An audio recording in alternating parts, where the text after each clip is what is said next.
یہاں ایک بات ضرور کہوں گا، وہ لوگ جو خوشی مناتے ہوئے کوئی غلط کام کریں وہ ان کا فعل ہے، ان کا کام ہے، ہمارا اس سے کوئی تعلق نہیں۔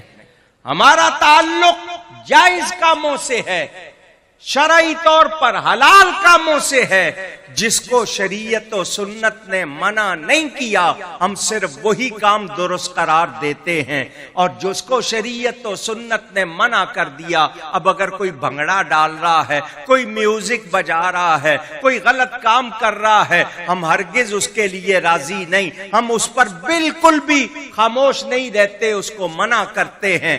یاد رکھیں، جب خوشی منانے کا حکم اللہ تعالی دے رہا ہے تو ہر وہ خوشی جو جائز ہے وہ منائی جائے گی۔